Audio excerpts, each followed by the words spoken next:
حقنة صغيرة، ناس بتاخدها عشان التعب وناس عشان التنميل وناس عشان تفتح النفس والطاقة. بس السؤال المهم، هل البيتونفيكس فعلا بتعمل كل ده ولا بتفيد بس في حالة واحدة ناس كتير مش واخدة بالها منها؟ في الحلقة دي هنفهم البيتونفيكس بيشتغل ازاي وامتى تفيد فعلا وامتى ما يكونش ليها اي 30 لازمة.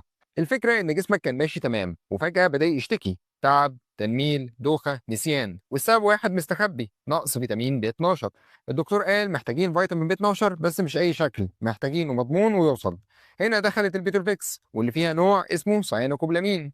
الساينوكوبلامين بيشتغل ازاي؟ اول ما الحقنه تدخل الساينوكوبلامين يدخل الدم مباشره والجسم ما يستعملوش بشكل نهائي. الاول الكبد بيحوله ويقول لك انا استلمت الفيتامين بي 12، تعالى بقى نحوله للشكل النشط اللي نعرف نشتغل بيه.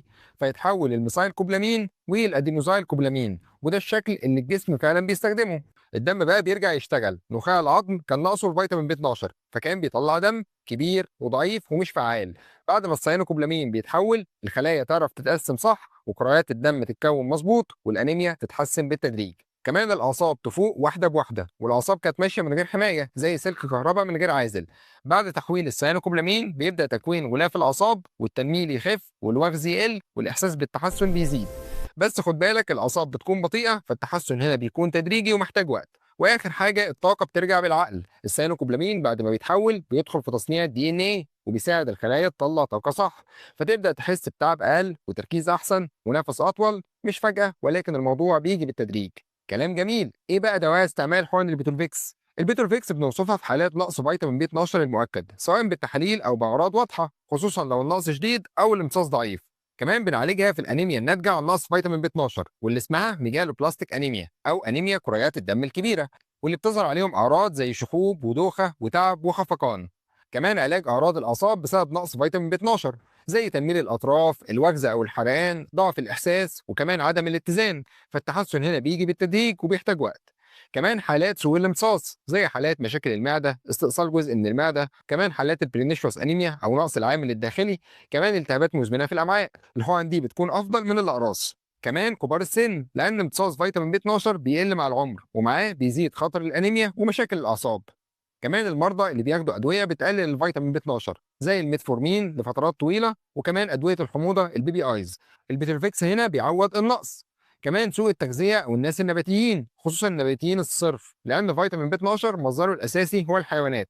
كمان اجهاد شديد وتعب مزمن بسبب نقص فيتامين بي 12، مش اي تعب، لازم يكون التعب ده بسبب نقص حقيقي من الفيتامين بي 12. طيب ايه بقى الاثار الجانبيه المحتمله للبيتولفيكس؟ خليك مطمن، البيتولفيكس من اكتر حقن فيتامين بي 12 امانا، والاثار الجانبيه غالبا بتكون نادره وخفيفه. في الغالب ممكن يحصل الم او احمرار مكان الحقن، يعني وجع بسيط، احمرار خفيف، تورم بسيط، وده طبيعي وبيختفي خلال ساعات. كمان صداع او دوخه خفيفه ممكن تظهر بعد الحقن، بتظهر مؤقته وبتروح لوحدها. كمان ممكن يحصل غثيان او اضطراب في المعده، وده احساس تقيل في المعده وغثيان بسيط ومش شائع وبيختفي بسرعه. كمان طفح جلدي او حكه، وده نادر جدا، بيحصل لو في حساسيه من الماده الفعاله، ولو الطفح ده زاد او في حكه شديده بنوقفه وبنراجع الدكتور. كمان ممكن يسبب خفقان او احساس سخونيه خفيف، وده بيظهر احيانا في اول حقنه بسبب سرعه تعويض النقص، وده مؤقت ومش خطير.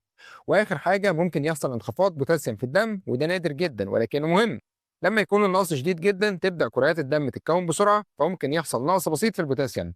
عشان كده المتابعه مهمه في حالات الانيميا الشديده. طيب كلام جميل. ايه بقى موانع الاستعمال بتاعه حقنه البيترفيكس او من الناس اللي ما ينفعش تستخدمها؟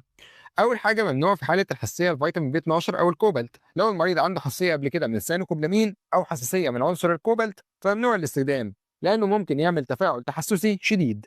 كمان الليبرز ديسيز او مرض ليبر، وده مرض وراثي نادر في العصب البصري. لما بندي بقى الفيتامين بي 12 خصوصا السيانوكوبلامين ممكن يسرع من فقدان البصر، فممنوع تماما في الحاله دي. كمان ممنوع استخدامه من غير سبب طبي واضح. البيتولفيكس مش منشط ومش حقن الطاقه ومش لاي تعب وخلاص. استخدامه من غير نقص فيتامين بي 12 او سبب طبي غير مفضل ومش صحيح طبيا. كمان بنستخدمه بحذر شديد في حالات معينه، مش موانع كامله ولكن لازم متابعه، زي الانيميا الشديده جدا بسبب احتمال نقص البوتاسيوم مع العلاج السريع، والمرضى اللي بياخدوا جرعات كبيره لفترات طويله. ايه بقى الجرعه بتاعت حقن البوتولفيكس او نستخدمها ازاي؟ الجرعه المعتاده في علاج نقص فيتامين بي 12 بتكون حقنه واحده تركيز 1000 مايكروجرام مره اسبوعيا لمده 4 الى 6 اسابيع. اما في حالات النقص الشديد او الاعراض العصبيه فبناخد برضو 1000 مايكروجرام عضل مرتين اسبوعيا.